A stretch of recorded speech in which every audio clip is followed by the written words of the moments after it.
सर्वजीत परमार जी, हरियाणा से। राधे राधे। जय महाकाल। महाराज जी, आपको शिवरात्रि की हार्दिक शुभकामनाएं। महाराज जी, मेरा प्रश्न है, क्या राम नाम का जाप करके शिव जी की प्राप्ति की जा सकती है? अवश्य।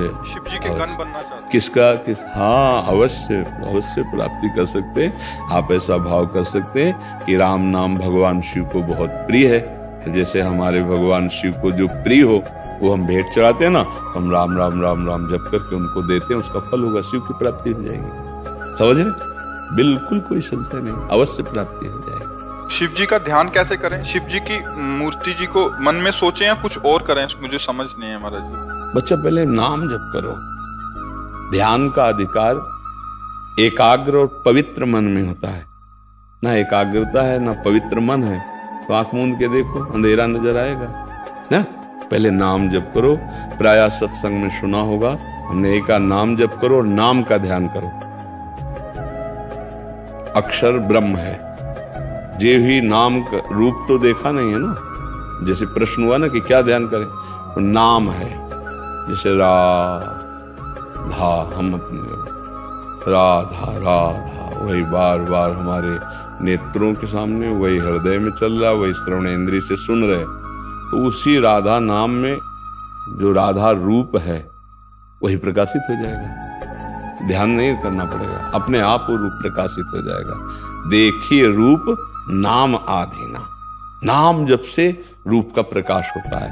और ऐसे अगर आपको ध्यान करना है तो भगवान विश्वेश्वर विश्वनाथ जी का जो स्वरूप है शिवलिंग, अब उसको छवि में देखिए, वही बार बार ध्यान करते हुए राम राम जपिए।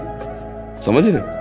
वास्तविक तो जो शिव का स्वरूप है वो प्रकाशित हो जाएगा, भजन से प्रकाशित हो जाएगा। जो हमारे हृदय में प्रकाशित होगा वो जो देखा सुना नहीं ऐसा है, वो जो न सुना है न देखा है ऐसा शिव का रूप है। और वो भजन से ही आएगा। जो अभी हम देख रहे हैं सुन रहे हैं ये माया युक्त स्वरूप है। और जो शिव है वो अगोचर है, मन बुद्धि से अगोचर है। वो हमारे ध्यान का विषय नहीं है, वो हमारे ध्यान में आते हैं। हमारी इंद्रियों की सामर्थ्य नहीं कि उनका हम ध्यान कर सके। वो मन बुद्धि के अगोचर है, क्योंकि ये प्राकृतिक यंत्र है मन बुद्धि। ये केवल प्रकृति की क्षमता है इसको देखने की, जितनी उतनी ही। संपूर्ण प्रकृति को देखने की भी क्षमता नहीं है।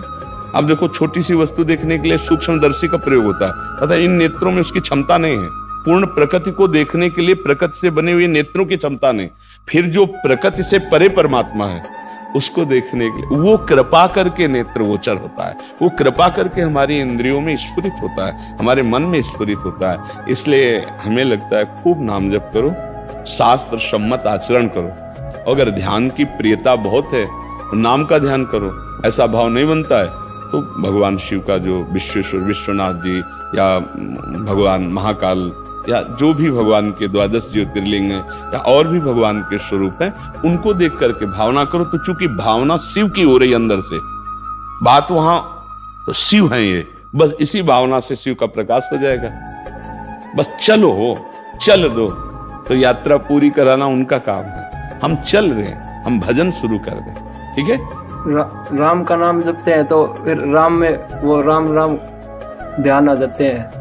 आप ये समझ लो, अगर राम का नाम जप करते हो, शिव की प्राप्ति करना चाहते हो तो परसेंट होते हैं 100, हम 1000% करें शिव की प्राप्ति हो जाएगी। क्योंकि राम जी आपको शिव से मिला देंगे और शिव जी आपको राम जी से मिला देंगे। दो है नहीं।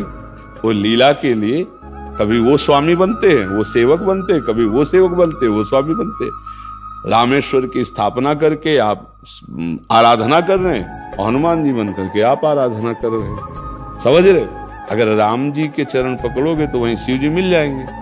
शिव जी के चरण पकड़ोगे तो राम जी के चरण तो पकड़े हुए हैं, मिल जाएंगे। एक है चरण पकड़े सहला रहे नहीं, स्वामी बने बेटे, तो एक है आराधना कर रहे स्वामी मान के उनको। तो ये एक ही है। लीला के लिए ये भगवान हरि और हर ये ऐसा रूप धारण किए। विधि हरि हर ये एक ही भगवान है, अपने स्वरूप को प्रकाशित किए हैं। समझ गए? भेद नहीं है। खूब राम राम जपो। ठीक है?